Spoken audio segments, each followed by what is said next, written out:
Hello and welcome to GAD 2022. This year, the UK&I are going to present a number of virtual presentations covering accessibility at scale. I'm going to be talking to Diane Lightfoot from the Business Disability Forum, who's going to talk about what the Business Disability Forum do to help companies, large and small, and particularly at scale, to address accessibility within their organisation and ensure that the disabled employees are supported fully. I will also be talking to Mark Wilcock, who's going to discuss the work that he did around developing the Accessibility Apprentice, because one of the challenges we have is sourcing enough accessibility professionals as the needs grow and as companies grow. And Mark was involved in our graduate program. He was also involved in our Accessibility Apprentice program and has worked in developing a UK-wide standard for accessibility apprentices. That will be really, really exciting. Also of great interest is we're lucky to have the people from Worcester County Council who are going to talk about the Sculpt Program. The Sculpt Program is about developing documentation that is accessible at scale and ensuring that all employees can create accessible documentation, because if the documentation and your data is not accessible, it's no use. We will also talk to some of the people within the UK&I organisation who provide workplace adjustments. UK&I have worked in developing the processes around workplace adjustments to centralise the funding and also to help meet the needs of the users efficiently and quickly. So that's another exciting development that we've been doing, and I look forward to talking to the people who have been developing that program for us. So it finally leaves me to welcome you and thank you for joining us, and I really, really look forward to these presentations, and I hope you enjoy them as much as I do. Thank you.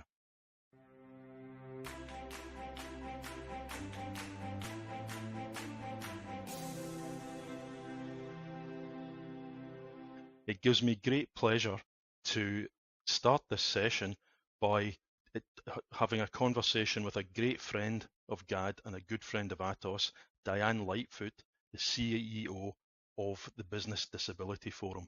Thank you very much, Diane, and if you'd like just to introduce yourself.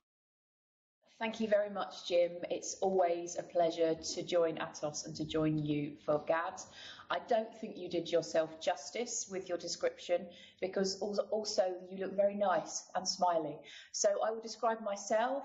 I'm Diane Lightfoot. I am just 49, so depending on your point of view, the right side of 50 or not. I have curly brown hair, which is almost shoulder length. I wear glasses now for reading and screen work. I am white, I have brown eyes, and I'm wearing a sort of coffee-coloured shirt today in a bit of a coffee theme here. And I'm very, very pleased to join you. And apart from what I look like, I am CEO of Business Disability Forum, and we're a UK-based non-profit that supports businesses of all shapes and sizes to get better at recruiting and retaining disabled employees, also serving disabled customers. And we work with now more than 450 businesses in the UK and worldwide. Thanks, Diane. This year, one of the themes we're thinking about in GAD is accessibility at scale. Now, the BDF supports organisations ranging from 1 to 2 individuals right up to large multinationals, as you said, and across many, many business sectors, not just the IT sector that, say, Atos is involved in, but right across, as I said, every business sector.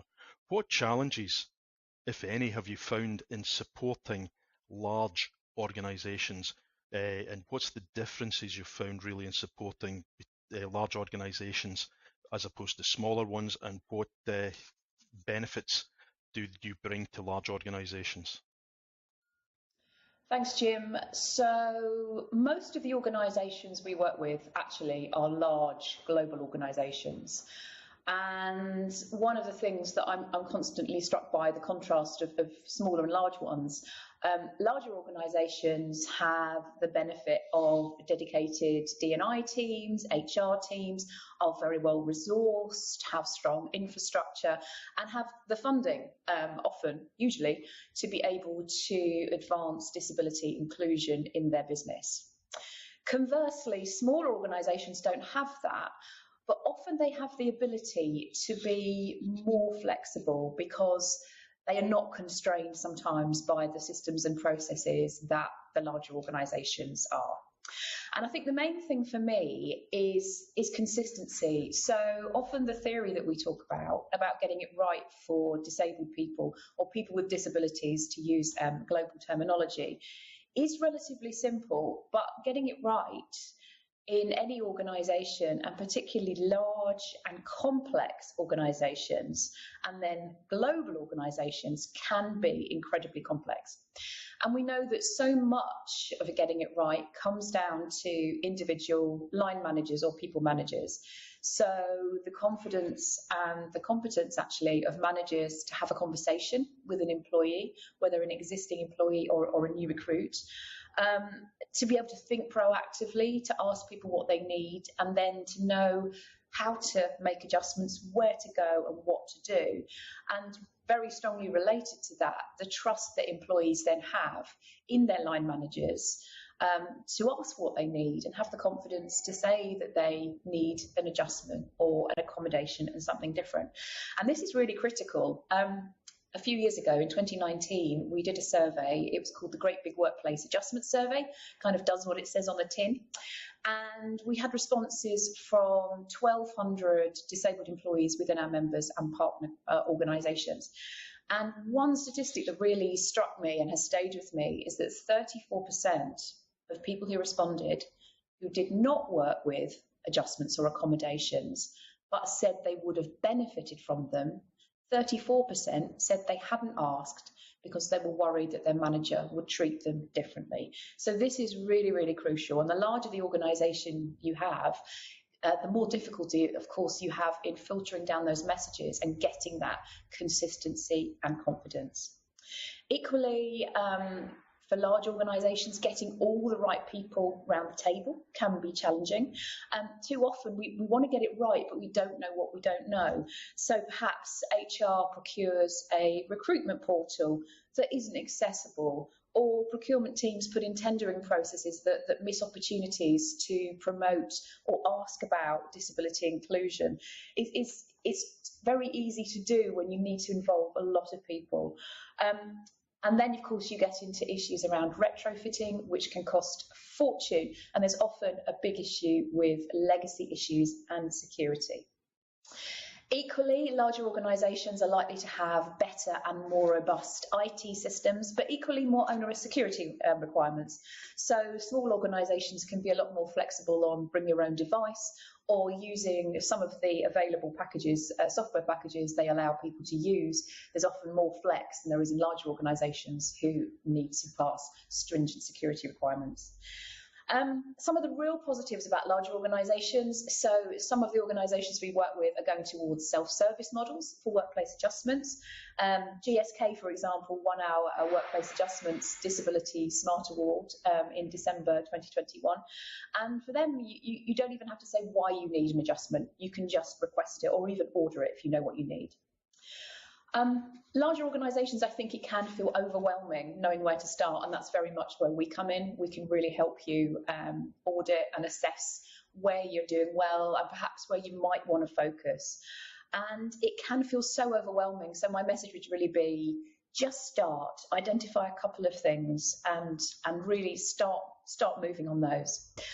And of course, as well, for larger organisations that are global, balancing the different needs of different countries where you can or can't or must ask about disability, for example, and thinking about different cultures, different messages and different perceptions of disability and how it's viewed. So we say that what we really want to get to is global consistency as much as you can, but local flexibility. And that's why we produce so many guides and resources and have a global task force, which I really hope is helpful. I hope that's answered your question, Jim. It did. Thank you very much, Diane. I mean, what I get from that is that there's a complexity that large organizations have, that makes things difficult, and that consistency is really key to what we do here, because we need people to understand how a process works in a large organization. In a small organization, as you said, it's easy enough. You can usually just ask, there's flexibility, but actually that process development is really important in a large organization. And that leads on to my next question. You touched on the complexity and some of the tools that you have. Could you expand a little bit and tell us something about the tools that the Business Disability Forum actually provide for large organizations and small ones that help with that process development and consistency? So I think the obvious one that I would mention is our Disability Smart framework. So that reflects our ethos that getting it right for disabled people takes a whole organisation approach. So if you're lucky enough to have a D&I team, then that's fantastic, but it's not just the responsibility of D&I to get it right. So some time ago, we created this framework that has 10 different areas across the business to enable you to really look at where you're doing well and where you perhaps need to focus. We recently relaunched the framework and we made it hopefully simpler to follow with lots of guidance on how to fill each bit in. But the 10 sections are senior leadership, because that's absolutely crucial in saying what's important around here and in driving change.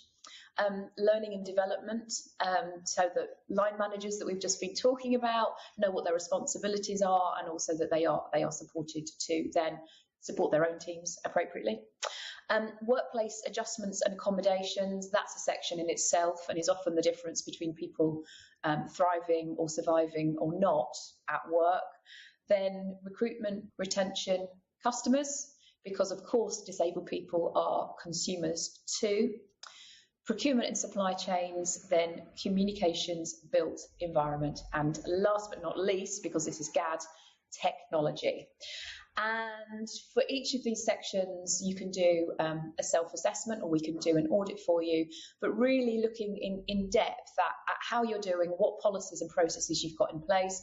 And as you said, Jim, those policies and processes and structures are increasingly important with larger organisations with the complexity that you have, and making sure that the support that an individual gets is not just reliant on kind of a line manager postcode lottery.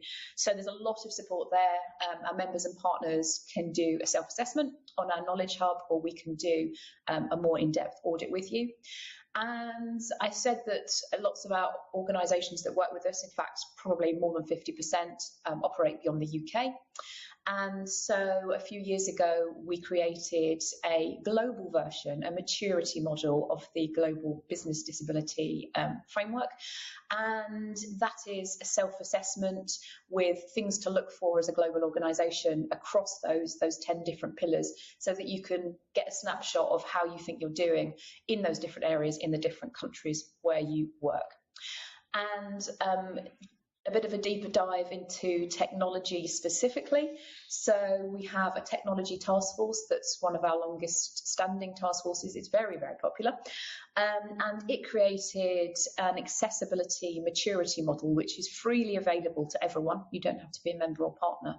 And that breaks down technology into detailed areas that you can then look at and see where you might need to focus within your business, so that you can really embed practice and change and make sure that it is absolutely guaranteed, if you like, rather than ad hoc.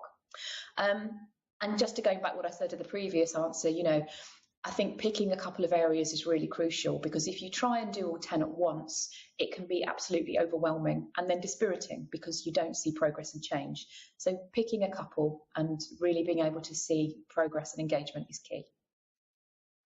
Okay, thanks, Diane. I know we use the maturity model in Atos, and it's really, really beneficial. And I think you hit the nail in the head there when you said you pick some. You actually, it's really important to show results quickly and keep that momentum going, or you do get overwhelmed. Okay, so I changed tack a little bit, because we never really stick to the subject rigidly in GAD. one of the things about scale that came across to me was, you mentioned earlier your great big workplace adjustment survey you did, I think it was 2019, and I've just come to some of the statistics that came from that when we looking at things in scale.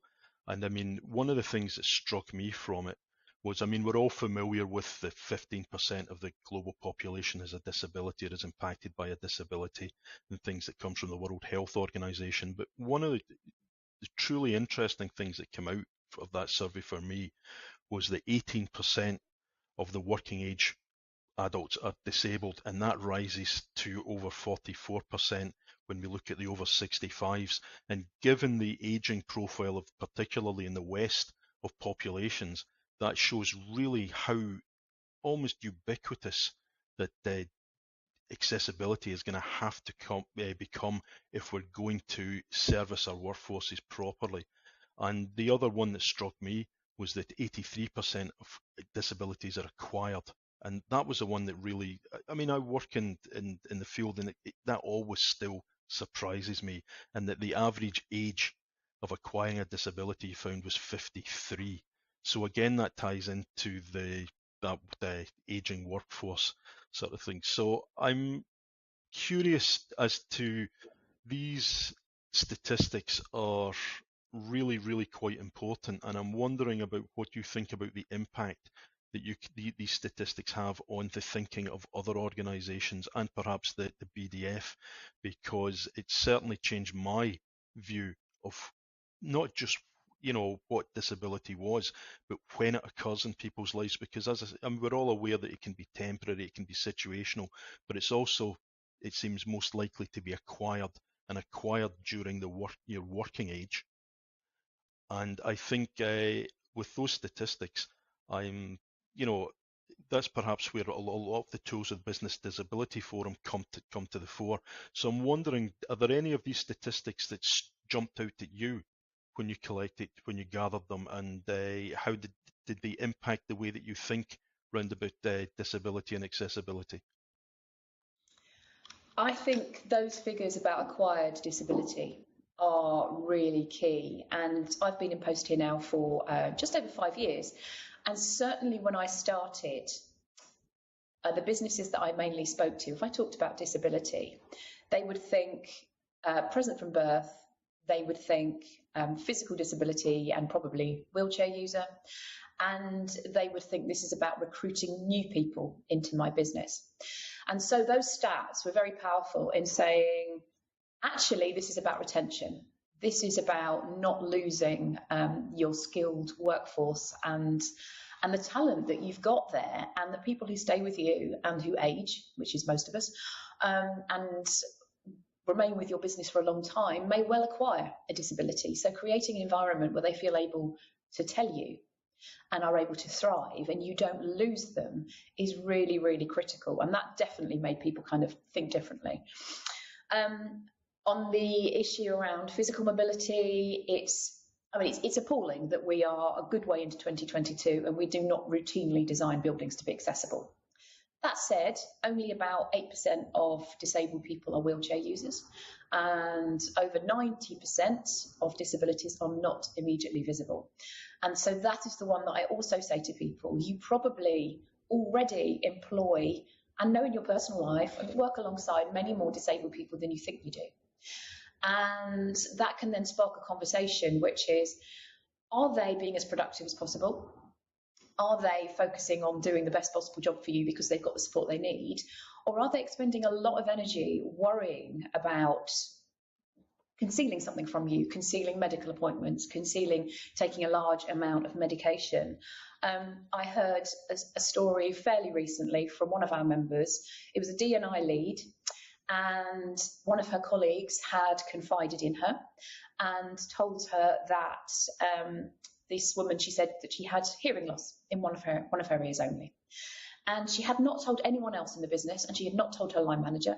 And the way she was coping with that in a hot desk environment was making sure she always got a desk where her deaf ear was next to the window, so no one could approach her on the side where she couldn't hear. And I then asked this person, does she come in early? does she come in early? And yes, she did. And when we then sort of unpicked that a bit and we thought about the level of stress and anxiety she was probably experiencing in everyday worrying if she would get that desk or not, or if someone would beat her to it or get it as a joke. And clearly, just that really simple step of saying to her manager, actually, I'm deaf in this ear, could I have this desk as a fixed desk as a reasonable adjustment? She felt too afraid to do that, which takes us back to that 34% stat in the adjustment survey. So I think sometimes stats can be really powerful, but actually bringing them to life with real examples as well can make all the difference.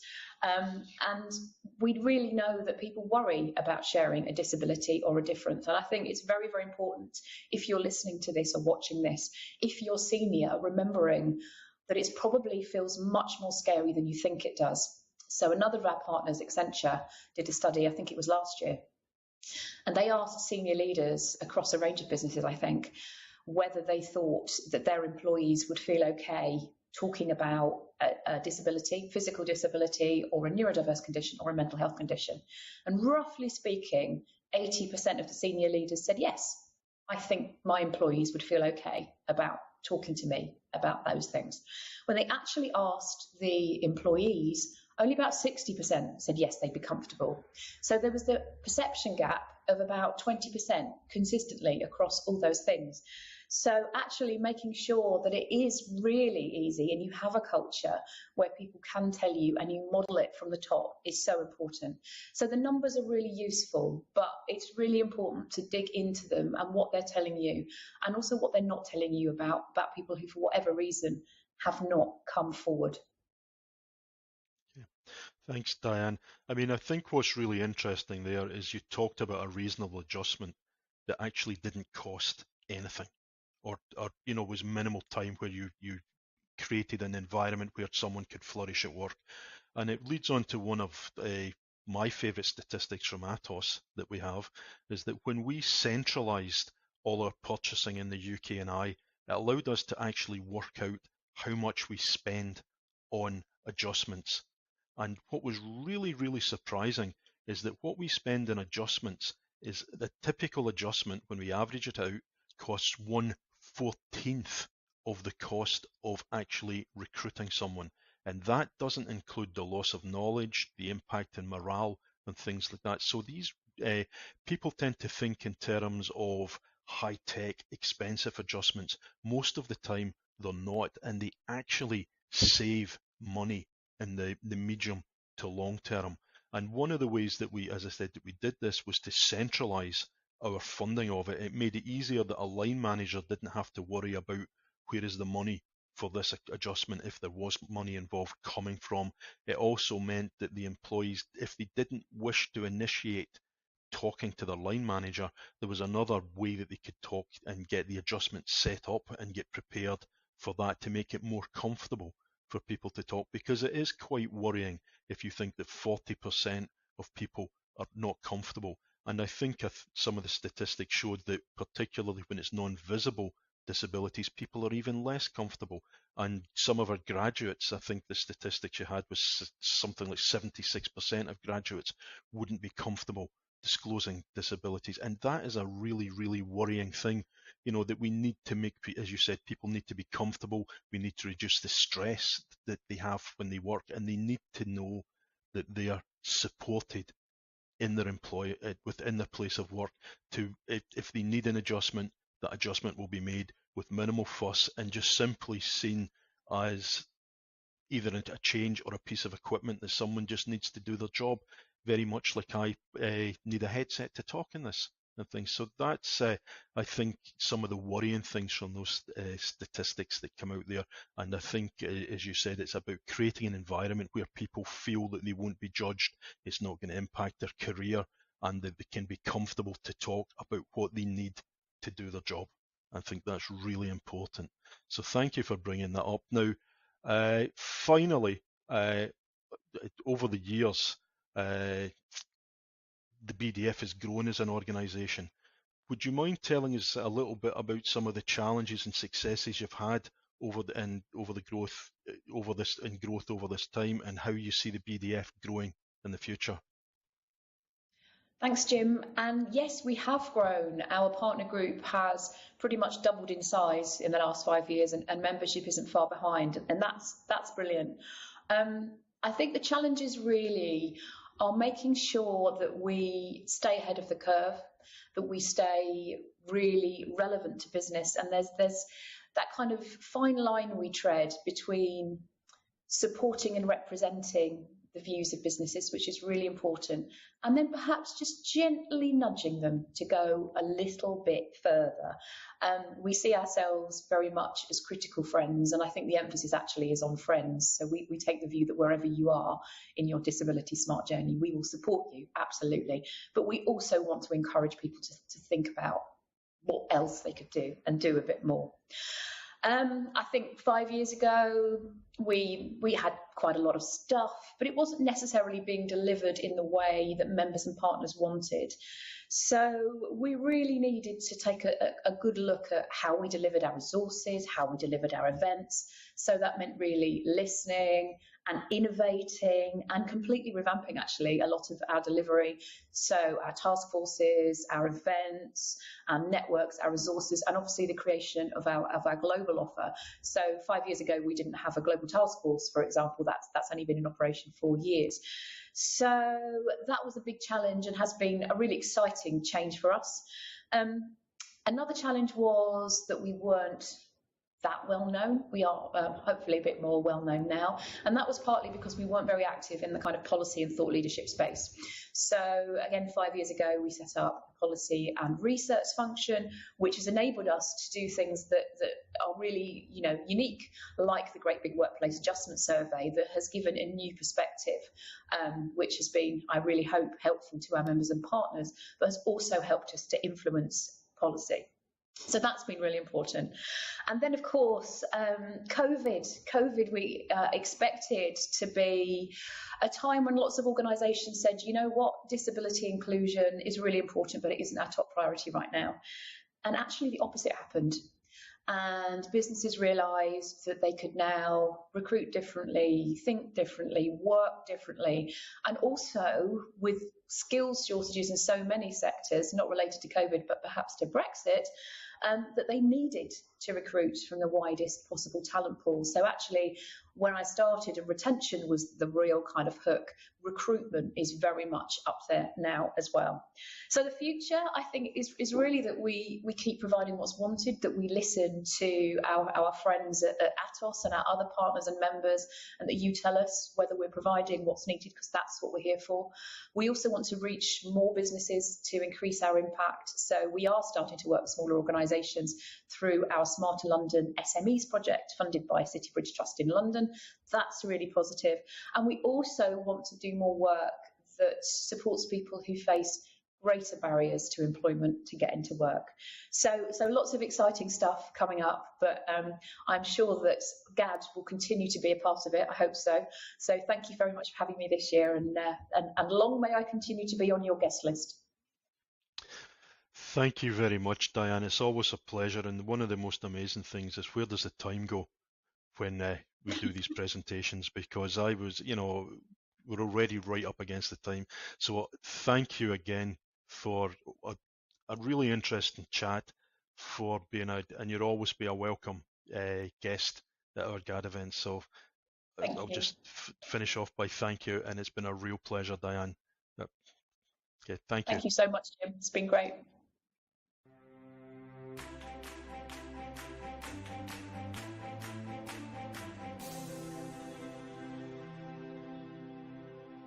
It gives me great pleasure to introduce Mark Wilcock. Mark was one of the original Atos apprentices that we ran back 7 or is it maybe 8 years ago now. Time has flown. That we ran out of leads that we used to develop our own internal talent round about accessibility. Mark then went on to work on a UK-wide scheme to get accessibility and accessibility apprenticeships recognised as a proper career path by the UK government. And this year, we're delighted that we're actually launching a new programme for accessibility apprentices within the UK, and there will be a number of other companies involved with this as well. So Mark is going to talk to us about the development of the apprenticeship schemes and the work that he did, and then he's going to have a talk with several of our more recent apprentices about their experience with an apprentice scheme and the benefits that they found and what they liked, and maybe they'll even tell us what they didn't like about the apprentice scheme. So over to you, Mark. Thanks. Hello everyone, and welcome to this discussion around cultivating accessibility talent and how we've approached it here at Atos. My name is Mark Wilcock, and I am the Global Accessibility Academy and Accessibility Knowledge Lead at Atos.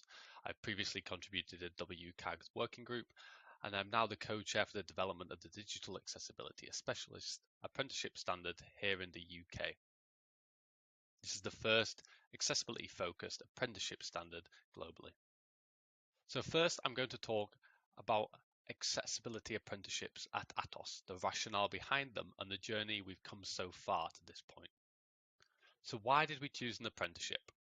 It's incredibly difficult to recruit experienced talent in accessibility in the UK and Ireland, and the apprenticeship provides us the means and methods to expand the talent pool and invest in the future career progression of talent in the sector.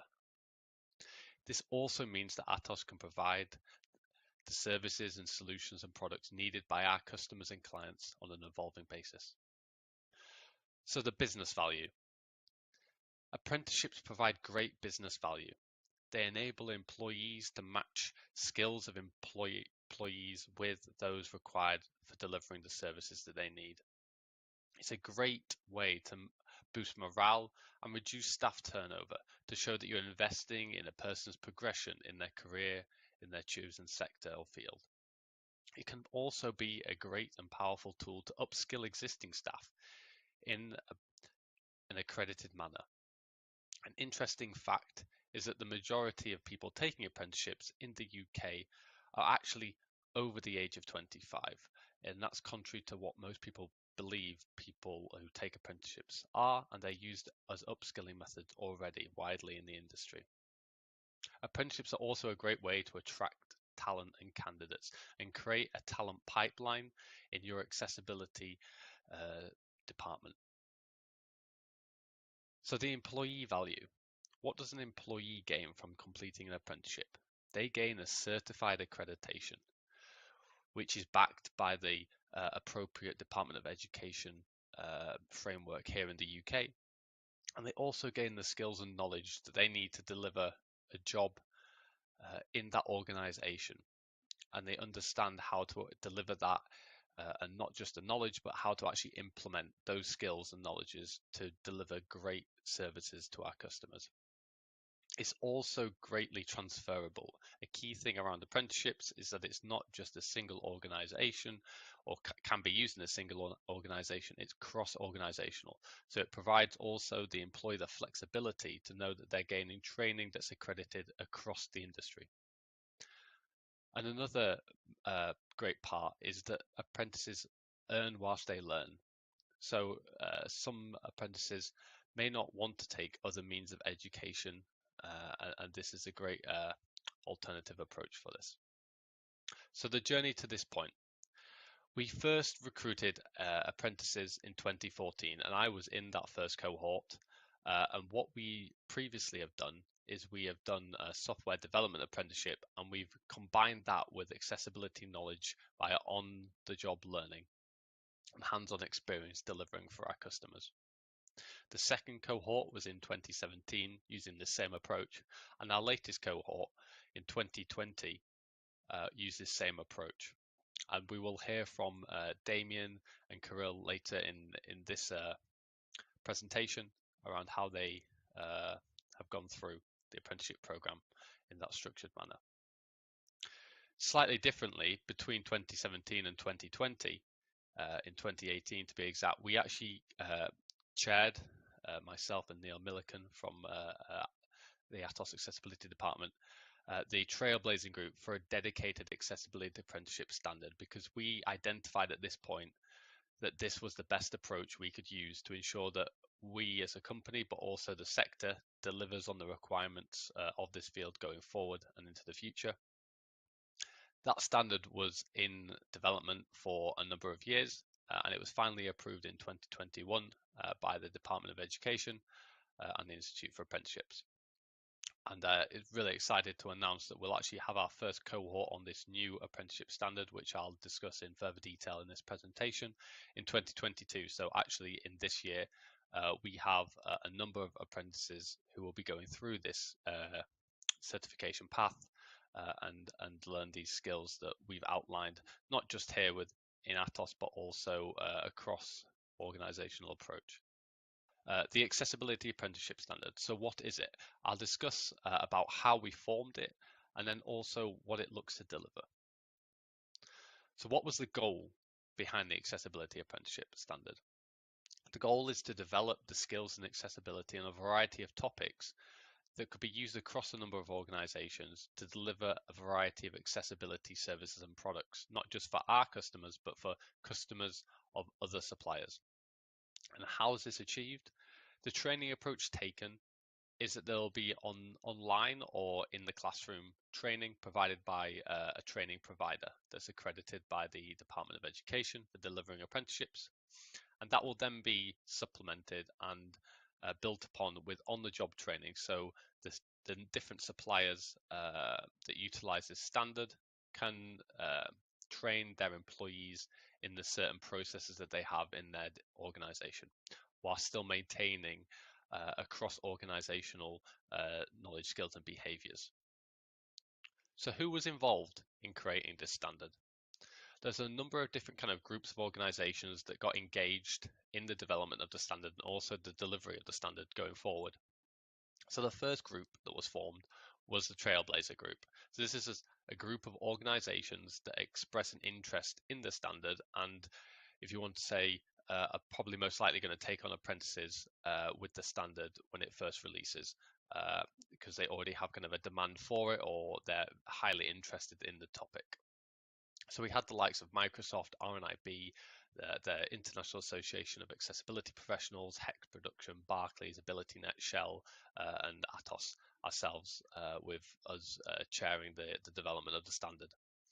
The second kind of group of organizations that needed to be engaged was the training, the Institute for Apprenticeships and also the Department of Education. So they are the ones that kind of showed us the path that we needed to follow to develop the apprenticeship standard, the approach, the documentation formatting, the approvals we needed to gain, so we could actually get it as a approved standard in the apprenticeship standard kind of catalog.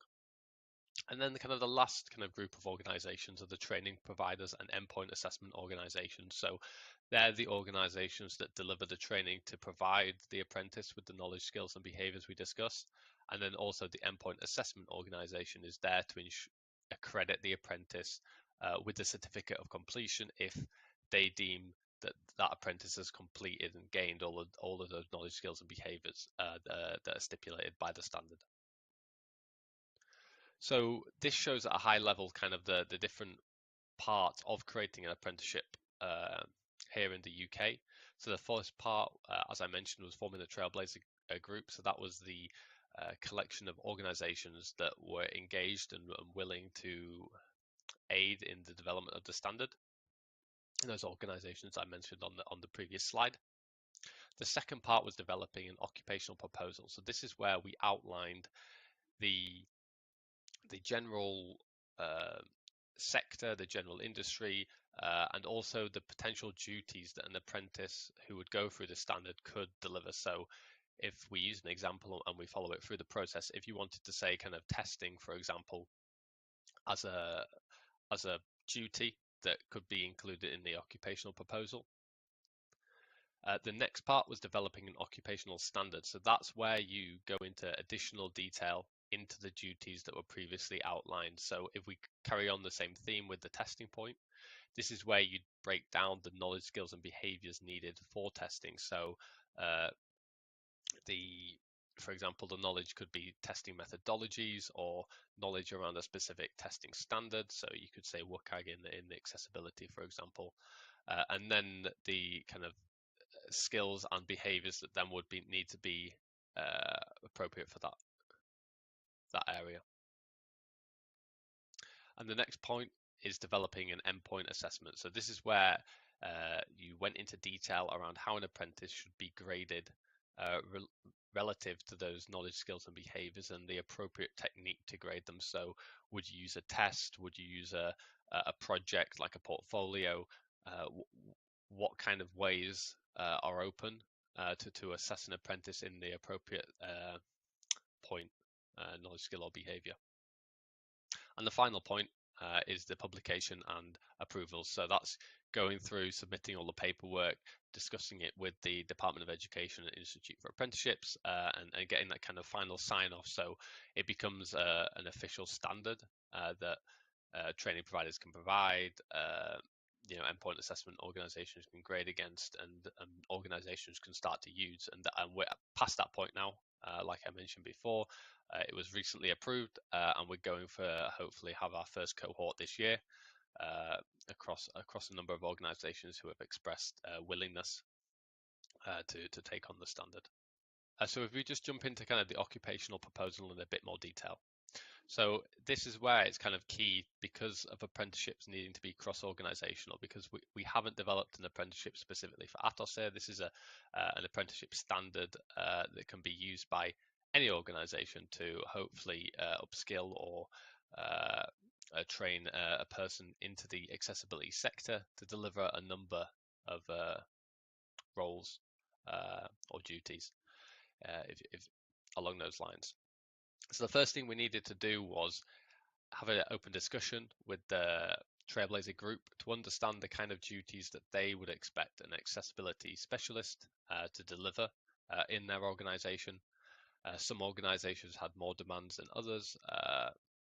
And what we needed to do with this was kind of average them out, if you want to say, choose the most common and remove maybe the more specialist ones to certain organizations, because whilst they won't form part of the apprenticeship standard itself, there's nothing stopping organizations adding those a few additional ones on as on the job training or through other training programs. So we took the most common, and that's what's called the occupational breadth, and that's what we did for ours. And there were a number of duties that occurred as a result of that. And this also led into being able for us to evidence the transferability of skills, which is, as I keep mentioning, a critical point for apprenticeships. So the occupational standard, as I mentioned before, this is breaking down those duties into the knowledge, skills and behaviours to be competent at providing or delivering that duty. And as I used that testing one before, you could talk about testing methodology standards, then potentially how you test to those standards as a skill, and then behavior could be working as a team working if they're delivering this as a wider departmental project and not just individually. Another thing we needed to decide at this stage was the occupational level. So apprenticeships vary in levels from 1 to higher levels. We chose a level 4, so that would be equivalent as the first year of a university degree. So people with level 3 apprenticeships, equivalent BTECs, A levels, could take this apprenticeship with those entry requirements. And then what we also needed to stipulate was any entry requirements that align to the professional body. So we aligned with the International Association of Accessibility Professionals for this standard, and we mapped quite closely to certifications they provide. Whilst this apprenticeship doesn't give you those certifications, it hopefully would train you in the knowledge skills that you require to actually achieve them. So that could be something that the apprentice could complete post their apprenticeship scheme or during it. So just to kind of provide a very general course overview, the kind of key topics and areas that we decided to include in this apprenticeship standard was accessibility fundamentals, accessible development. I think it's critical to mention on this point, we're not talking about creating entire web applications or compiled applications or mobile applications. We're talking about understanding the specific requirements around accessibility and being able to remediate wider code or implementations for accessibility rather than creating kind of an end-to-end solution. Accessible design, accessibility testing. So we mapped mainly to WCAG 2.1 for this to ensure that kind of the most relevant standard would be used for testing and auditing kind of a number of different projects or applications. Accessibility user support, and also just common business practices. So that could be, using your calendar, using Outlook, kind of, or other suites. It's not, stipulated what suite you might use, but just general best business practices. So what do we kind of envisage this apprenticeship will provide? So it could make an apprentice who is able to audit applications against relevant criteria for WCAG, for example, and provide guidance that's required to development teams to remediate those issues, to drive forward the accessibility of maybe your internal estate, or maybe provide that as a service for your customers. Apprentice would be able to provide training and guidance on assistive technologies, for example, a screen reader, screen magnifier, speech recognition, and generally around the standards kind of applicable to accessibility. And then also another potential role would be being integral in the development team to review kind of implementations for accessibility defects or enhancements that could be included in there. There's obviously a number of other roles you could take away, and the whole standard is open source and readily available on the Institute for Apprenticeships website. So if you actually Google Digital Accessibility Specialist Apprenticeship standard, it should be one of the first results, and you can download all the duties, knowledge, skills, behaviors, all of the grading framework, and all of that kind of information from that site as well. Currently, this is only kind of integrated into the UK approach for apprenticeships, but it is obviously, like I mentioned, readily available, and if other companies are wanting to integrate this into their local apprenticeship frameworks, then by all means use it, because it's open source. Thank you for listening. If you do have any additional questions, happy to answer them, and reach out at mark.wilcock@atos.net, or alternatively, we have a group in LinkedIn that has a number of articles and presentations that are being completed by training providers that provide this scheme for more information if you're wanting to take apprentices on or just learn more in general. Thank you for listening. So I'm now delighted to be here with my fellow colleagues, Damien Farley and Kirill Turnley, who have actually joined on our latest apprenticeship cohort in 2020, which I previously kind of presented about very briefly. They're both accessibility specialists here at Atos and deliver for a number of our customers and clients in relation to accessibility, including, accessibility auditing, user support, and other kind of roles here within our department in the UK. So what we're going to do is have a discussion around how they found their apprenticeship and how potentially why they found it so valuable to take an apprenticeship. So Kirill, why did you choose an apprenticeship over other educational or professional routes? Well, when I finished my A-levels, I wanted to take more of a practical approach to learning, and I believe that an apprenticeship would allow me to focus on training for a specific career and actually learn how to do the job by doing a job. And obviously getting a more hand-on experience and having an opportunity to apply my skills that I've learned from my GCSE and A-levels into an apprenticeship. Thank you, Kirill. And Damien, do you have a different opinion on that? No, I probably agree. I remember when I was finishing my A-levels, the same year I started the apprenticeship, and my school were really pushing me towards the university track, and it wasn't really for me. And I remember I found, just randomly looking, an apprenticeship, and I saw that the learning style really suited me, and I thought I could get more out of it because I knew what I wanted to do in this industry. Perfect. So to kind of sum up from both of you, you think the value and around choosing an apprenticeship potentially over other routes is kind of the hands-on experience that you gain in that sector if you know the kind of industry or area you want to specialize in. Yeah, definitely. Perfect. And Damien, what value has an apprenticeship provided to you, and specifically the value in relation to your current and future potential roles at Atos? I mean, this has been my first ever job. So coming directly from school, yeah, I'd never really worked in a team or in a company, and I think the biggest thing I've got from my apprenticeship is definitely just kind of, I suppose, becoming more professional. Definitely developing a better work ethic. Just being able to work in a team and trying a range of roles in the industry. It's kind of given me a real incentive to work and to want to learn more. It's just kind of preparing me to go further in the role. Perfect. And Kirill, you have anything to add specifically for yourself? I completely agree with Damien, and I just believe that it's giving me like the value of responsibility, being able to obviously take on more and more workload as I progress, and I believe that I've been able to do that because of the learning and the apprenticeship I'm doing. So yeah. So what advice would you give to someone thinking potentially undertaking the apprenticeship, or who's already kind of starting the apprenticeship and is along that route? Because obviously both of yourselves are towards the end of your schemes now.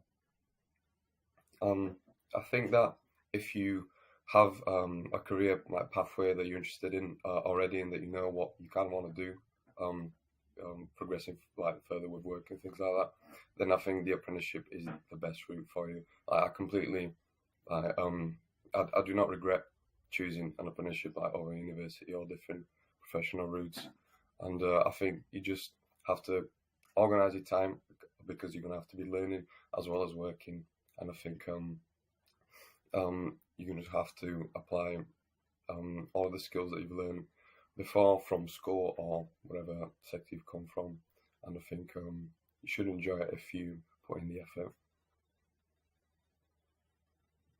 And for Damien, any kind of advice you'd give to new or existing apprentices? I think I remember when I first started my apprenticeship, I remember thinking going into it, I was being thrown in at the deep end and I was a bit flustered, but I think something I learned very quickly was that it's a learning experience all around.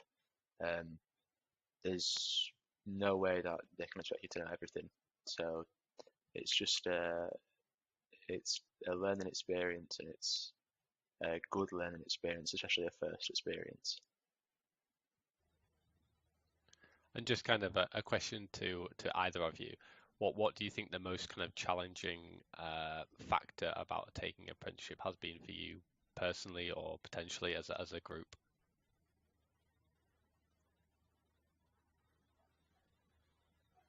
I mean, for me, I suppose, as I said, I've never had a job before, and being plunged into a big team was a bit overwhelming. But I think it kind of, after like a week, I felt like I'd been there ages. You just learn everybody. Everybody's really nice. Ask questions whenever you get a chance. Thanks, David. Anything from you, Kirill, that you'd want to add, the most kind of challenging thing you've had so far in your scheme? Probably balancing the learning side and all the working side. So yeah, if I were to do it again, I'd definitely take my time to properly organize, complete everything at all times, and get them submitted and things like that on time. So. Thank you, Kirill. Thank you, Damien, for attending this discussion and having your kind of insight and thoughts about your apprenticeship standard and potentially encouraging more people to take apprenticeships has been greatly valuable, and I'm sure the listeners would agree. So thank you to the audience for attending this session, and we hope to see you at the next session here at the UK&I GAD event.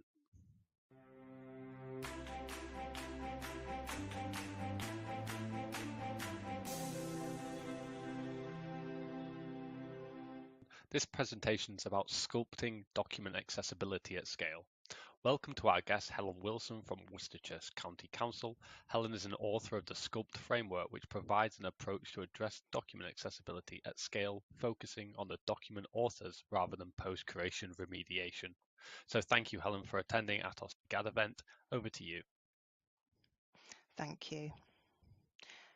My name is Helen Wilson. I'm a Senior Web Development and Content Digital Designer from Worcestershire County Council, and welcome to this session on Sculpt for Accessibility, Digital Inclusion at Scale.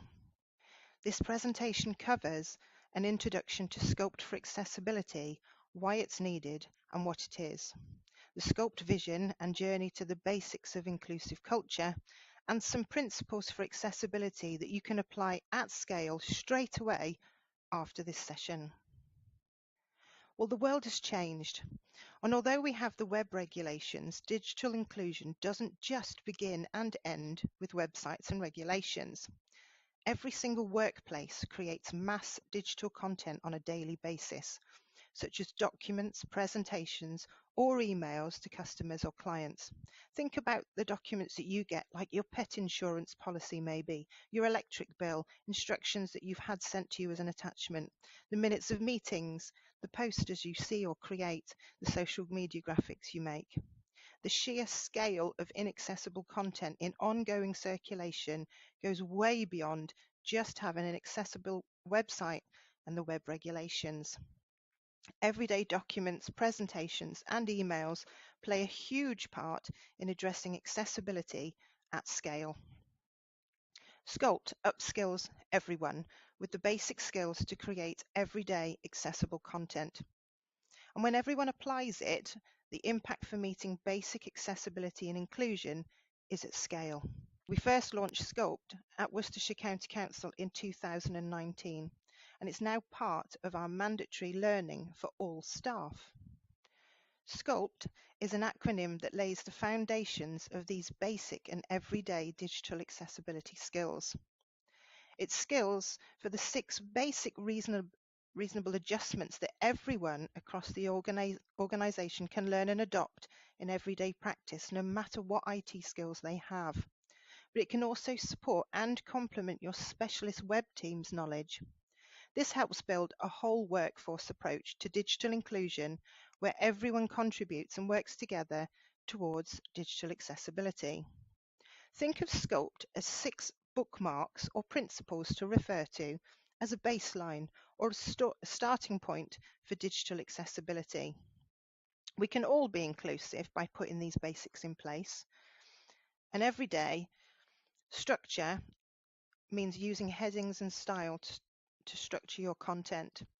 Color and contrast is about considering the colors you use and the contrast between text and background. Use of images is about using meaningful alt text on your images. Links are to describe your links so people clearly know where they go. Plain language is about using clear, uncomplicated language with no jargon. And table structure is about using simple tables with a header row without merged or split cells. I'll show you some examples of the simplicity of Sculpt later on in this session, but let me explain first why Sculpt was developed. The drivers and vision behind Sculpt was for everyday equality and inclusive practice. Our journey was driven by powerful empathy workshops to show user challenges. And this wasn't about websites or web content at all. This actually started with a colleague who couldn't do her job because documents weren't accessible. We employ at Worcestershire several members of staff in key roles who use screen readers. It is of our former Equality, Diversity and Inclusion Manager, Sandy Bannister, who helped us truly understand the importance of something like Sculpt. She was someone just trying to do their job, but people were sending her challenging and inaccessible documents all the time. In 2017, I met Sandy. Her frustrations made it apparent that the adjustments needed were actually simple to do. And Sculpt is actually those basics that meant the difference between being able to use a document or not. So Sculpt wasn't actually driven by the web regulations or that particular legal compliance at all. It was actually about everyday principles in a workplace, and for our customers as well, to make sure that basic digital inclusion and equality was applied in digital content. Everyday equality practices such as not discriminating against people, not leaving people out, is part of the Equality Act. So that really should mean digital practices every day too. Beyond the website regulations, in workplaces today, the absolute sheer scale of everyone creating documents, sharing an email, documents and information to customers, colleagues or students, means the basics of digital inclusion really should be in that everyday context too.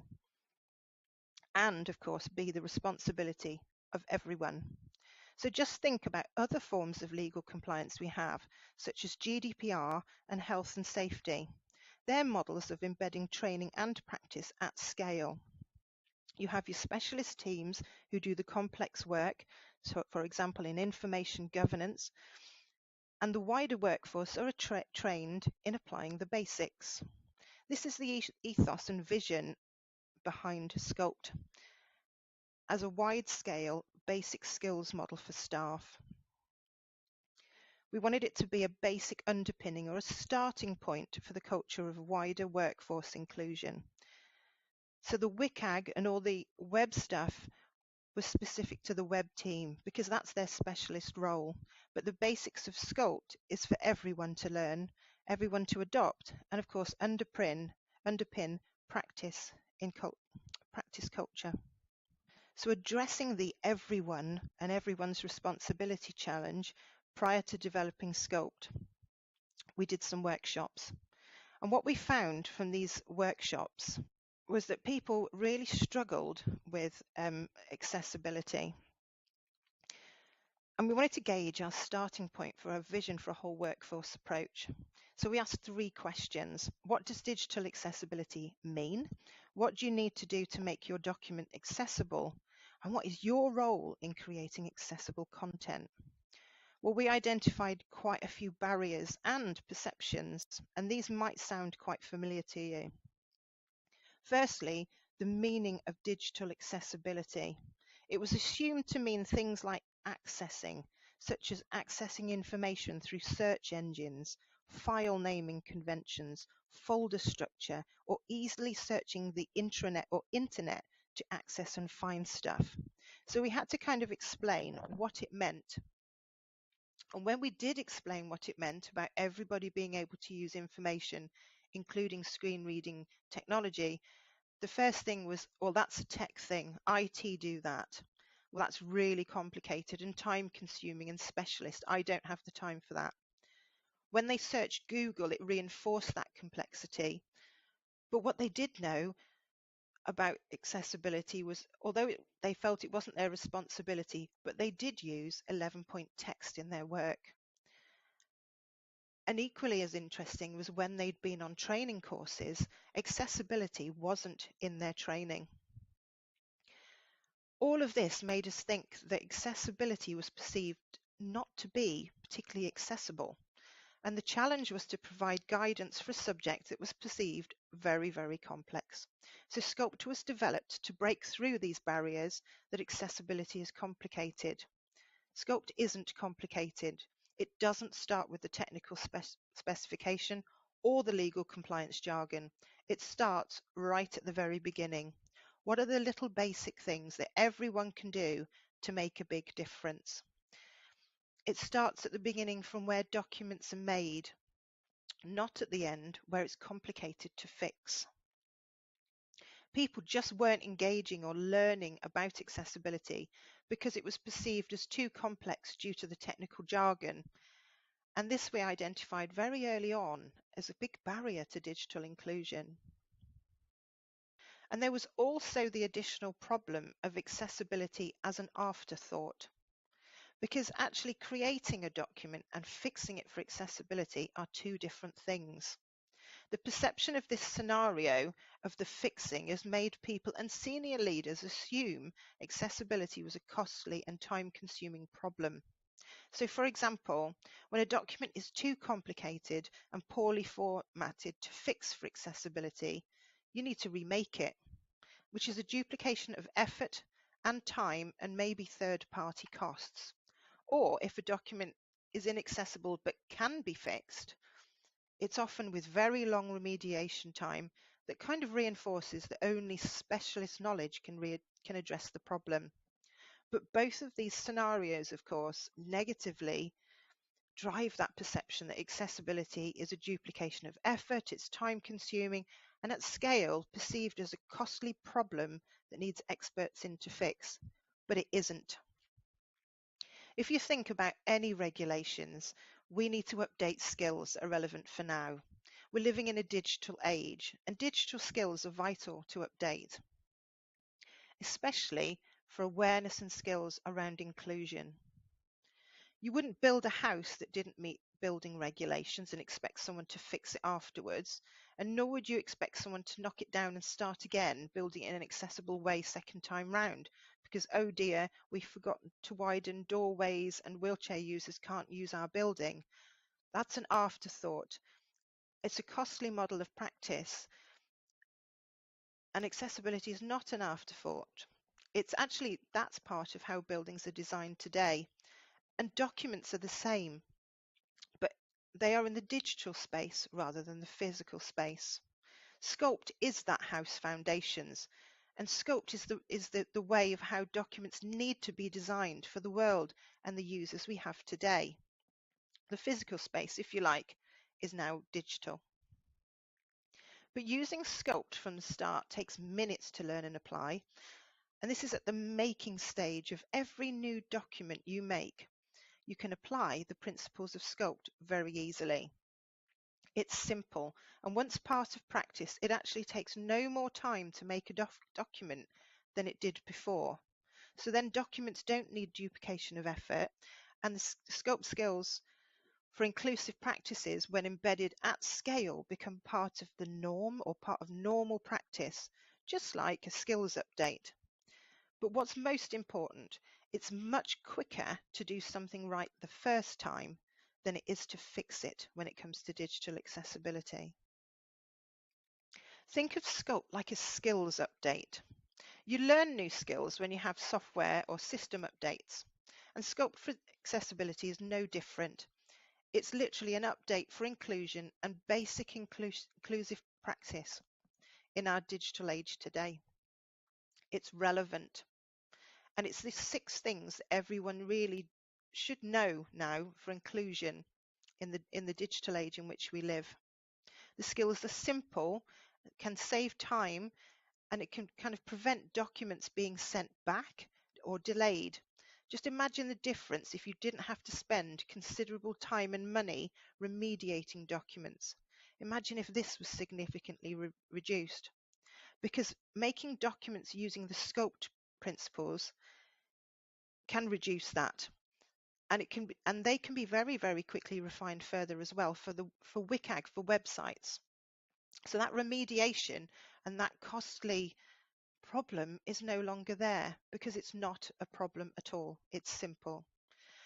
And these skills, and I'll go through them later on in this webinar, but we say these skills should be made mandatory, they should be part of culture, and they should be scaled up as the norm. We encourage organisations to use Sculpt. But our model of Sculpt at Worcestershire looks like this. We have a 3-tier model with several levels of training and support. We have a mandatory e-learning module to underpin awareness. Every new starter does this module at induction, and then it's part of the mandatory training on a 3-year mandatory rotation. We also have a support area for Sculpt for the how-to, so those are support resources that help people along at their point of need. It's a self-service area, and it's signposted from our intranet homepage. We also offer additional support. You can request some bespoke sessions. So when someone's making quite a complex report, possibly 100+ pages long, they need a little bit extra. And at that point, we make appointments with people to kind of go through their needs and bespoke train them. The most interesting thing that's so far come out of Sculpt was the feedback. Beyond the workforce and workplace feedback, people could actually see the relevance of this in their real life too, such as colour contrast on posters and on food packaging. And it's great to think actually that Sculpt can raise awareness even on a supermarket shopping trip. Sculpt is for everyone. It can help drive those basic skills for accessibility in any organisation. Any business or service could adopt the Sculpt skills to make their information have the basics of accessibility applied. It's on a Creative Commons license, so it's share alike and not for profit. You can use the graphics and you can use the model to suit your needs. In fact, we want you to use it. We want to hear your story. We want to share it with others. And that way we can all learn from each other, because organisations aren't the same and might adopt this in very different ways. And we can all learn from each other's implementations. Essentially, we aim to build a Sculpt community to encourage basic inclusive digital practice everywhere. So everyone can adopt the first steps of Sculpt basics, and we can build our champions network. It's also recognised nationally, and last year it was a finalist in the Tech for Good Awards under Workplace Inclusion. We're also finalists this year in the MJ Awards for 2 categories, one for innovation in building diversity and inclusion, and the other for workplace transformation. We're also shortlisted in the LGC Awards for digital impact. All details of Sculpt and the wider adoption by others can be found on our website, which is www.worcestershire.gov.uk/Sculpt. This address will be repeated at the end. So small things can make a big difference, and Sculpt is that starting point with a very baseline of awareness and skills that can make a huge difference. It can make the difference between someone being excluded or included in the use of your digital information. And at scale, in every workplace, these small Sculpt adjustments can have a significant impact. So let me show you the simplicity of Sculpt, and you can adopt these principles and practices straight away, even after this webinar.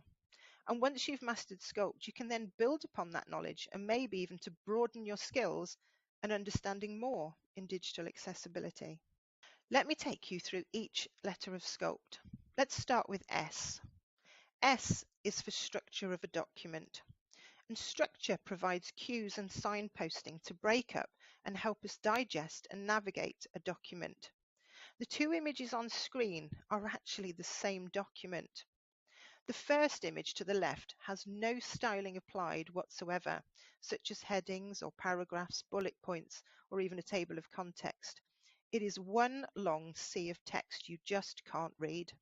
But not only that, how on earth would you locate the bit that you need? Just imagine if you heard all of this in one breath. That's the screen reader experience. On the right, however, the image you can see is the visual layout and cues that structure a document. So things like applying headings and styles means it has a structure. But more importantly, on a screen reader, it voices over those visual cues in exactly the same way by breaking up content and announcing things like headings, bullet points, lists, and links. But the most important part of structure is applying those headings properly, because headings provide a navigation. Headings and navigation are a bit like applying the principles of how a book works, such as the title of your document is the name of the book, and the title would be your heading 1. The main topics in your document will be like chapters of a book, and those you'd apply the heading to. And the smaller subsections you may have within your chapters of your document, you'd apply heading 3 and so on. These headings create a navigation menu, a bit like a contents page at the start of a book. Screen reader users don't just read word for word, they also need things like menus for headings, navigation, lists of links on the page. Screen readers do quite a lot. Adding headings makes this menu for headings and navigation possible. So without those headings, there is no navigation menu. And this menu is often the first thing that a screen reader user might open up, so they can tab through what is the contents in that document. And from there, they can tab to the bit they need quickly, just like looking up a chapter and going straight to the page of a book.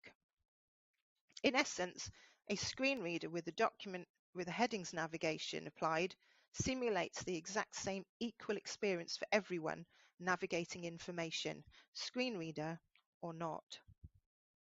Headings are very easily applied through the Heading Styles menu at the top of Word or Microsoft Word. The image on the left shows this headings menu at the top of the software. And you can also find the navigation pane in Word on the View tab. This is the second image on the screen on the right. It helps you see the navigation you are creating as you build your document.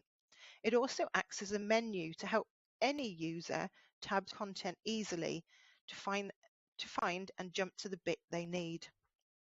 A bit like a web page anchor where you can jump up and down to sections you need. And that is useful and time saving for everyone, especially if your document is very long, and it avoids that constant scrolling up and down and getting lost. And did you know, according to AbilityNet, there are almost 2 million people living with sight loss who rely on screen readers and this type of menu. There are also a considerable amount of low literacy readers and others with learning disabilities, dyslexia, or for those whom English is a second language, who actually use text-to-speech software to remove the stress of reading and navigating information. All of those people rely on structure of a document being in place for their software to work properly. And that is actually a considerable amount of people. And that's why headings are so important.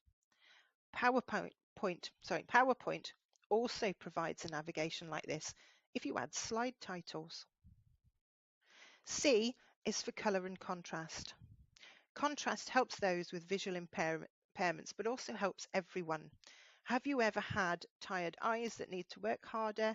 Or have you even tried to look at your content on your mobile phone screen on a sunny day? Good contrast helps with these scenarios. On this slide is an image. One says poor contrast between the text and colour background makes reading difficult, and you can clearly see that makes it quite challenging. The second image is good text contrast between the colour and text background, which makes reading easier, and generally that's easier for everyone. Changing or adjusting colours in Word or PowerPoint is really simple to do, and it's something we probably all do every day. You just need to remember strong contrast. Colour is also about not relying on colour alone. Relying on colour alone means that those with colour blindness or other visual impairments might not be able to distinguish two colours from each other. And without labelling content, they won't know what is what. A simple way to demonstrate how this could affect everyone: have you ever printed something in black and white and it's completely lost its meaning? On screen, there are 3 images that show an example of this. There's a bar chart showing positive and negative results. The first image has these of blocks of colour to show one set of results being higher than the other. Red is higher. However, when translated to black and white in the middle image without labels, you can't see which is green for positive and which is red for negative. And that could be the same experience for someone who has colour blindness. The final image has labels added. It means colour is not the only means of conveying information, and that simple addition of labelling content to not rely on colour alone makes all the difference. And did you know in the UK there are approximately 3 million people with colour blindness, and that's about 4.5% of the population, enough to fill Wembley Stadium more than 30 times. So imagine how this simple change can help that many people. U is for use of images and adding meaningful alt text. Now, many people add alt text but don't always think about it in the context of the user and it being meaningful, because meaningful alt text explains the image properly as an alternative if the image wasn't there. So let me explain. On screen, this should have been an image of the fire assembly points in the place where I work, and I need to know where to go when the fire alarm goes off. But the image, for one reason or another, is not displaying. It's not loaded, or I can't see it. And the alt text says, map of County Hall showing the fire assembly points located around the building. So where do I go in a fire? It doesn't really tell me. More meaningful alt text might say something like, map of County Hall, Wildwood and Country Park showing the fire assembly points. Assembly points are located outside the front of County Hall building near the bus stops at the main entrance, and in the far corner by the wildflowers in the top car park near Country Park. For Wildwood, the assembly points is in the far corner of the car park near St Richard's Hospice building. The image, of course, is now showing, but for good accessibility, I could even argue that this diagram has got really poor colour contrast, and there are no labels on the car parks. L is for links. Apologies for the overwhelming text on this screen, but if all links are written in the same way, such as click here or here, it can make finding the link you want to go back to very difficult. In fact, you've got to work out which of those click heres or heres you need. And to do that, you've almost got to reread the text in the document again to locate which here or click here is the one you're looking for. So imagine it was in a sea of lots of words and chunks of text like this too. It's very hard, and I think what's on screen demonstrates that. Badly named links are also make it incredibly hard for screen reader users too. Screen reader users may read a document, they'll want to go back and revisit some of the links of additional information that's signposted in there. Links appear as they're named in a menu for screen reader users, so they can tab through to get to the one they need. And they're often presented in alphabetical order, not necessarily the order they may have been presented on screen or in the text. So if they're all named the same generic terms like click here, here, or find out more, they give no clues at all as to where they're going. A long URL, such as the one at the top of this page, will read out even more complicated. It will say something like https:// www.worcestershire.gov.uk/info/2079 and so on. I think you get the picture, but that's not really particularly helpful either, and nor does it really truly explain where it's going. Links need to be titled properly to describe where they're going. So instead of to find more about Sculpt for Accessibility, click here as the link, I'd slightly reword that and say find out more about Sculpt for Accessibility, with the link, of course, being on the words Sculpt for Accessibility. And as you can see, on its own, if it was on a links menu out of context, on its own, it's very clear it's Sculpt for Accessibility. If all links were titled like this, the links might read a little bit like the next slide. You can clearly understand where all of these links are going to because they're written and titled in a descriptive way. In a document, you could also easily read and locate them because they're often underlined and often in blue. But if you are looking through a piece of work or piece of written information, you'll very easily be able to locate the words UK's deaf and blind communities demand action over lack of coronavirus help. You wouldn't if it was named click here. So let's move on to P.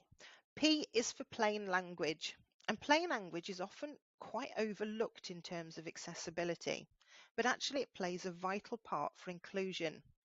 Plain language is all about writing for your audience and avoiding complex language and jargon. And this is a prime example of an email that went round our web team. This is far from plain language. Plain language really is about people having clear information. It could be because they just need something clear and quick because they need help urgently. It could be because they have a learning impairment, cognitive difficulty, or possibly need support reading, or even support listening to a document on a screen reader. Plain language also works better with language translators.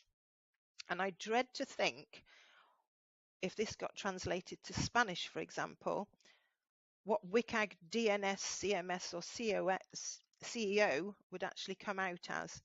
Does it even mean anything in plain English to anyone else other than an IT person? A better way to say these things, for example, let's look at the first two. I could say, make sure our styles, layout, and colors meet the legal standard for accessibility at AAA, instead of ensure our CSS backend is compliant to WCAG AAA. T is for table structure. Tables need to be simple, without merged and split cells, because how a screen reader works. They also need a header row, and preferably a header row that repeats on each page. Merging cells means a user can't logically tab up and down, left and right through content, because depending on what has been merged or split, cells might get left out or even entire parts of the table. So these images show you what to avoid. The first shows a merged row of cells across the top row. In image 2, there's merged cells down a column. And in image 3, there are quite a few split cells in a table, adding extra boxes. Using tables on a screen reader becomes even more complicated if tables are put inside tables, like the last image on table 4. If you tried to negotiate a table on a screen reader on that first image, you might easily go from the top merged cell down to the next row and then tab across to the last cell, but you wouldn't be able to go tabbing up and then down again to where you came from. You'd almost be sent in a loop. Imagine how confusing that would be if you could only hear it. Keeping tables where split and merged cells are avoided and header rows are used helps screen readers read the information logically. What I mean by that is it uses the table header each time it reads a row.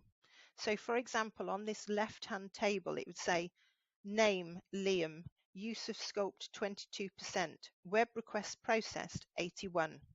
Name Sally, use of Sculpt 14%, web request processed 46. Name John, use of Sculpt 78%, web request processed 104, and so on.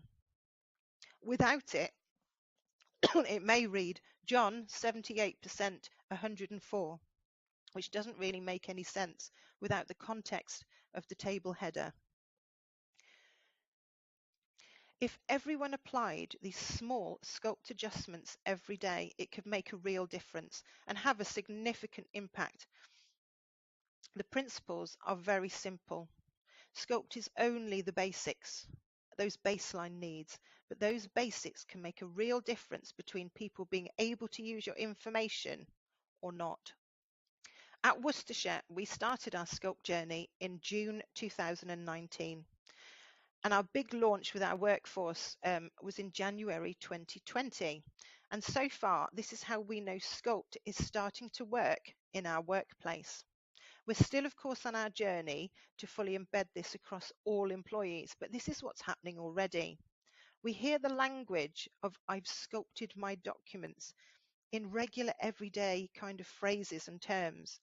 Our web requests are coming through. This document has been sculpted. Our website is actually performing well now because our web team are able to fully focus their time and attention on the website and the WCAG requirements rather than constantly fixing and remediating documents. This shift is a great indication that the whole workforce now is working together towards the regulations and inclusion, with everyone playing their part. It also helps the workforce become more aware and to drive the skills for digital inclusion amongst their own teams and colleagues and third parties, even during the procurement process. And we also know this extent when we've received feedback. And people are telling us they've noticed things in everyday life, like poor contrast on posters, signage, cereal packets. And from our early days of trialling with our public health team, we've developed quite a few in-house Sculpt champions, and they're emerging as people both championing it in their own teams, but also offering support to others. And one of our champions actually spread the word to another council, who then called us to see if they could use our Sculpt model, which is fantastic. We also know it's having an impact when key stakeholders are on board and driving it in their areas, because Sculpt only works when it's a whole organisation approach and not just led by someone in the web team. It impacts equality, diversity and inclusion, learning and development, HR and for training gaps and appraisals, the comms team to get the word out, and procurement to liaise and inform our third parties. So key stakeholders would include those right at the top of the organisation. And the image on screen is myself and our Chief Executive at Worcestershire County Council celebrating how far we've come. But we are still on our journey and we still have lots of work to do. But we do welcome people to start their own Sculpt journey in their workplace so we can all make a difference at scale together. And what's even more exciting is doing a Google search to see that others have adopted Sculpt. And this basic accessibility knowledge and practice getting spread around. I'd like to finish on this. Some time ago, my colleague came out with the following quote: "Sculpt is driven by people with a passion to make a difference." And I used to think actually that referred to me and her and our work at the council.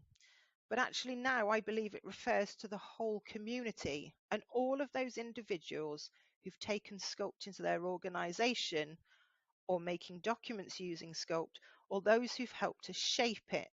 And I hope you will join us on the Sculpt journey.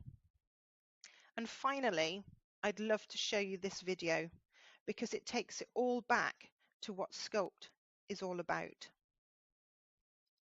Having some basic do's and don'ts and helpful tips about how to structure the information that we present either on web pages or in documents can make a huge difference, not just to people like me who can't see, but also to staff who are dyslexic and who have various other print needs that perhaps people wouldn't be aware of. And what is exciting about Sculpt is that Helen, who has very much masterminded it, has really thought about not just has really thought about not just the needs of the end user, but also how to support staff quickly and easily to produce information that is just easy to navigate and to use. And that's what's exciting about it. It's exciting for me because I get a better quality of page and text and layout, but also I think it's exciting for staff who I believe genuinely want most of the time to do the best they can in terms of making their information easy to follow and easy to access. But there's so much information out there, people can feel swamped, whereas with Sculpt there's a very quick and easy way to really produce quality information that's accessible for everybody. Thank you very much. If you want to read any more information about Sculpt for accessibility, please visit our website www.worcestershire.gov.uk/Sculpt. Thank you, Helen, for this amazing presentation. I personally believe that Sculpt has the ability to make such a huge impact for accessibility in not just your organisation, but organisations around the world. And it sounds like it already has with some of those case studies that you mentioned. I strongly agree to really apply accessibility at scale. It needs to come from the authors, and it's so often easy for them to implement it at their stage rather than remediating later on, because they're the subject matter experts with creating the documents that they're talking about. Sculpt is just so easy to use from what we've seen here in Atos, and it's actually going to become part of our core training strategy for accessibility in educating our employees around providing accessible documentation and content. I noticed you did shout out the Sculpt URL, but is there any other way of kind of contacting you for more information or providing, case studies of other people's success if they take on the framework? On the website, we do have case studies for others who have been using it. We also link out to others who have got Sculpt on their own websites. And every time we hear new people adopting it, we are asking them to join in with that and send us their case studies, because I think all organisations aren't the same. And how we have applied it might not be the same as how a university might apply it or how a business might apply it. And the more case studies we can build, the more we can inform people. So you applying it might be relevant to someone else and our model might not. So really, if you, it's digitaldesigners@worcestershire.gov.uk is a good email to kind of send any information, or you can get in touch with myself. It's hwilson1@worcestershire.gov.uk. But we really do want to share practice, and we want people to learn from others' practice. So as a community, we can develop this, and the long-term aim is that wider remit of everybody just applying those basics, and they are the basics. Obviously, the world of accessibility is far bigger, but these basics can mean the difference between someone being able to use your information or not. And that's why that starting point at scale can make that huge impact. Yep. Thank you for that, Helen. Thank you for all the attendees that have joined this session. I'm sure you found it as insightful as I have.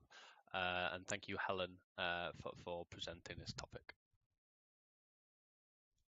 Thank you. And good luck on your Sculpt journey.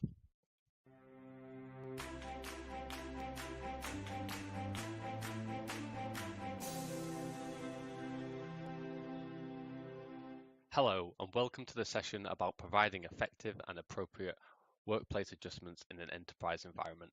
Today, I'm joined by my colleagues Adam Kemper and Nathan Wood, who both work on this on a daily basis to provide reasonable adjustments for our colleagues across Atos.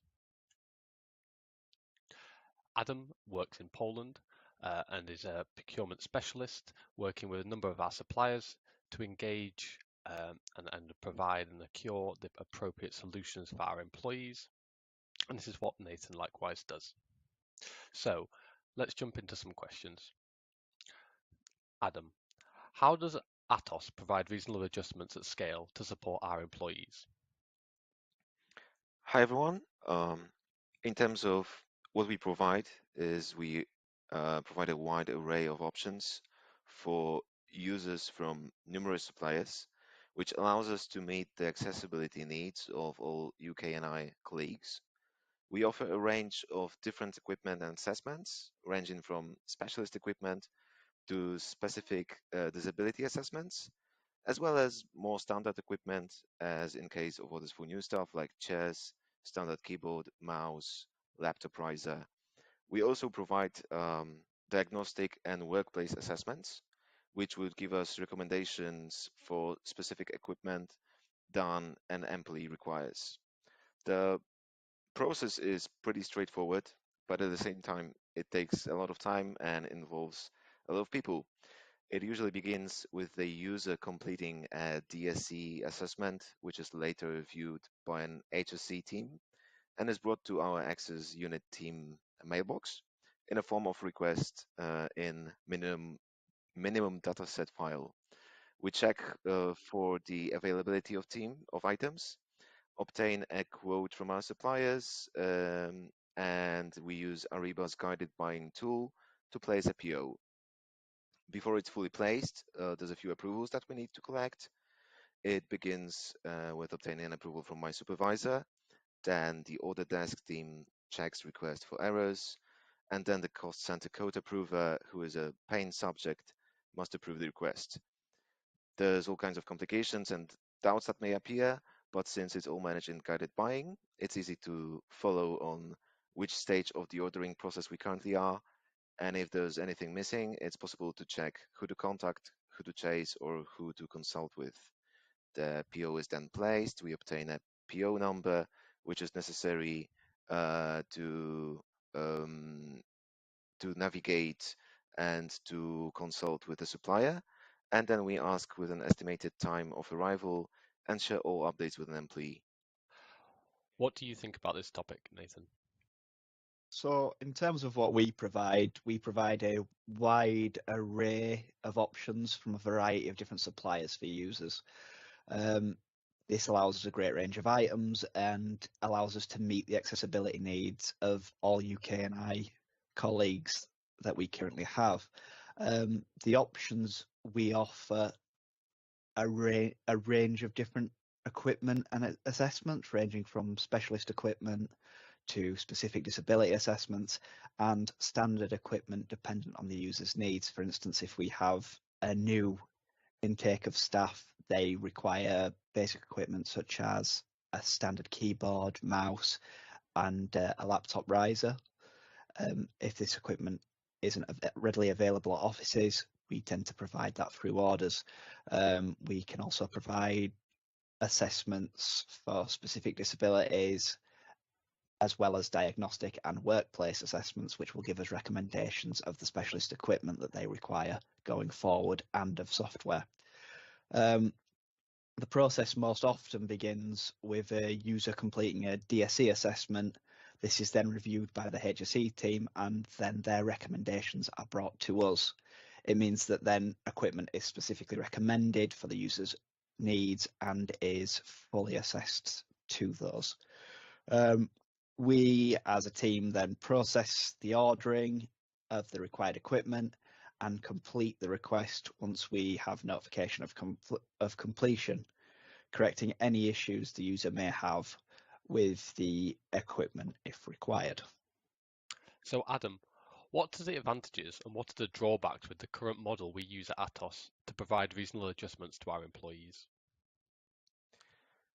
As for the advantages in the system that we use, it all operates on a fairly easy tool, which is easy to navigate and follow.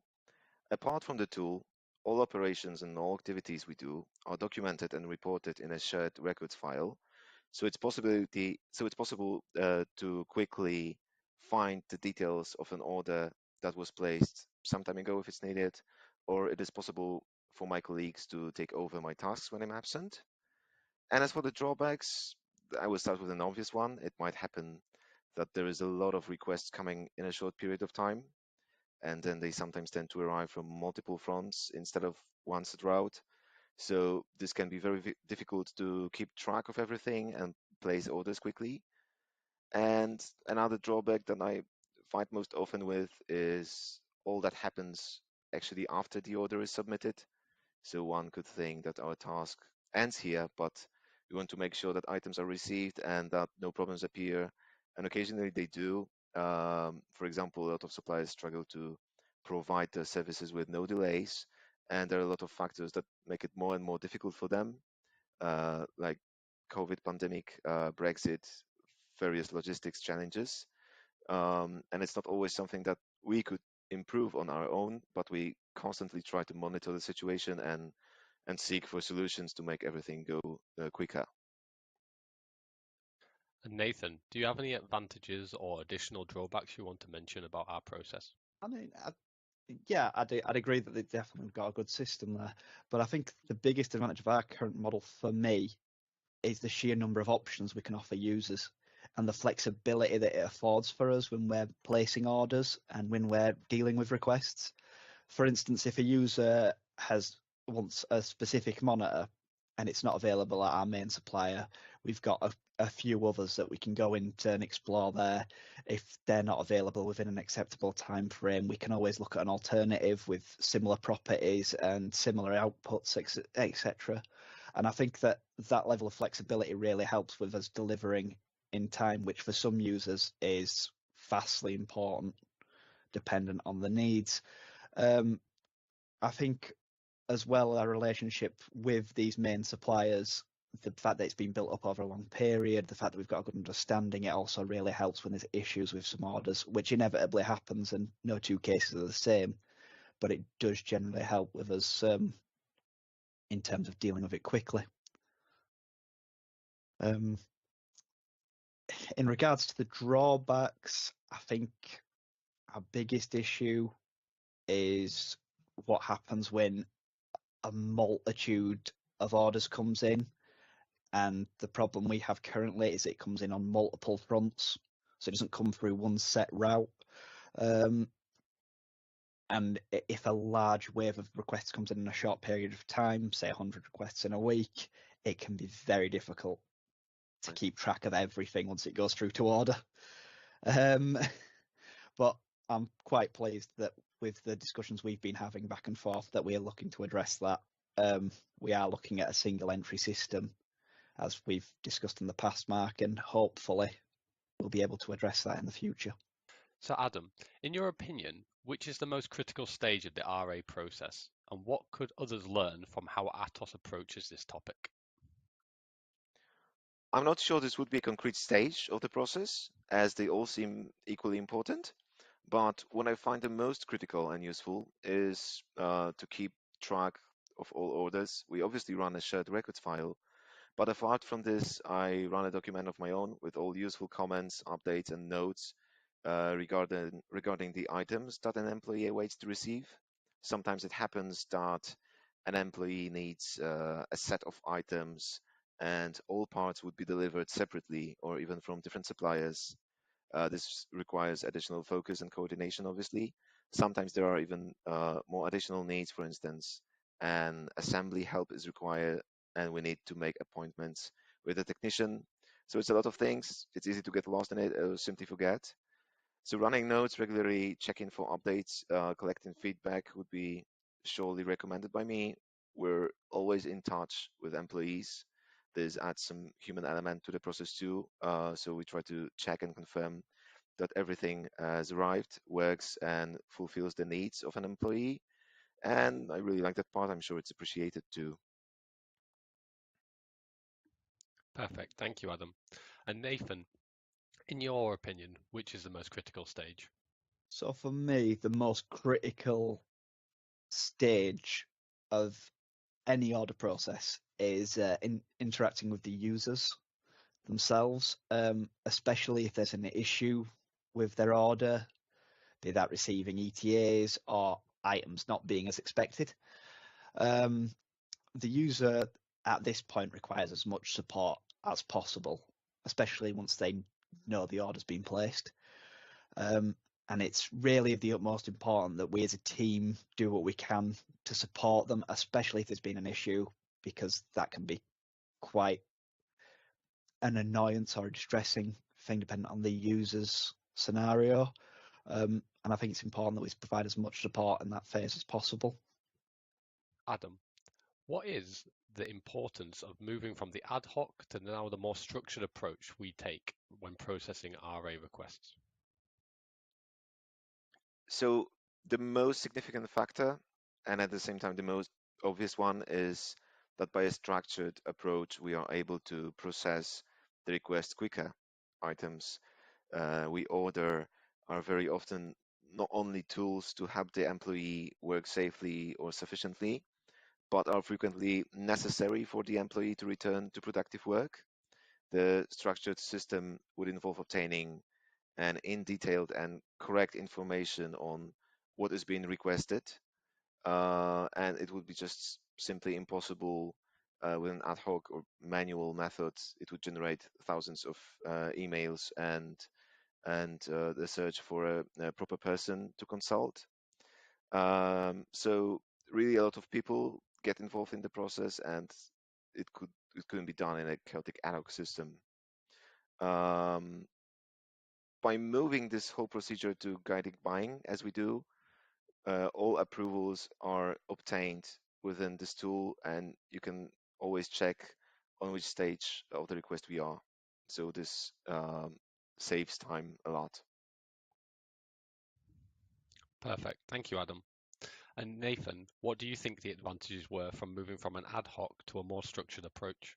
I think the other area that really helps is in terms of tracking from a numbers perspective.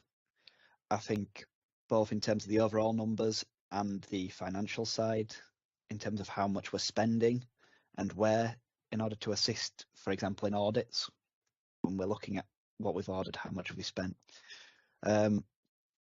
With the current system, we're able to accurately present data and correctly present it. We can look at, for example, the number of items ordered, what areas. We're able to present how much we've spent per month. We're able to present which suppliers are we using, which allows us to assess trends and allows us to assess which suppliers we're getting the most benefit out of, should we need to.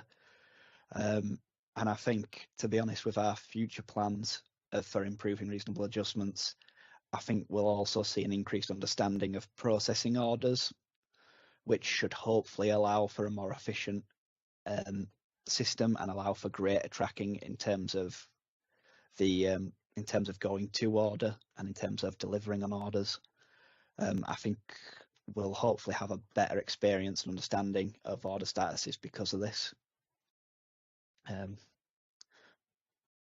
But yes, I think from the ad hoc system originally, we've come a long way in terms of tracking, as Adam said, and in terms of understanding the process as a whole. Thank you, Adam and Nathan, for that insightful discussion around the RA process we do here at Atos, and the thoughts and discussions around potentially what other organisations can learn from how we approach it and apply that in their businesses. Also, I'd like to thank all the attendees of the UK&I GAD 2022 Atos event for attending. It's been a great event full of great discussions with a number of speakers and topics, and we hope you've enjoyed it as much as we have. Thank you.